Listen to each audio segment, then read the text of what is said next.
Inawezekana kwenye maisha yako kuna kitu unajutia sana Inawezekana pia unajutia vitu vingi. Hivi ni kweli kwamba tukishaanza kuzijua starehe inakuwa kama tumeongeza vitu vingine ama tumeongeza majukumu mengine ambayo kidogo yanasababisha matumizi ya pesa pia yaende sana. Binafsi yangu mimi sasa ukubalehe ni noma kubalehe ni noma wazee. Kuna starehe zingine zinaongezeka tu hapa zadri, na ukizubaa unawezekana ukawa wazi kwamba kuna vitu fulani noma.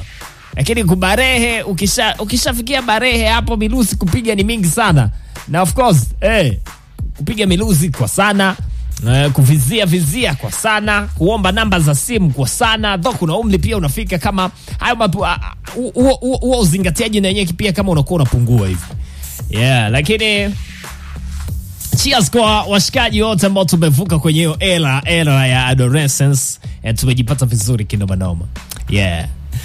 Kama bado uko single kama mimi, endelea kuwaza utaanzaje kununua kiwanja ili hali bado unadaiwa kodi. Itakuwa ni mzuka sana. Big up sana kwa Stamina na Rich Mavoko. Combination yao ilikuwa noma, chemistry ilikuwa noma. Toka kwenye Kabwela mpaka hapo was essence na massive kabisa. So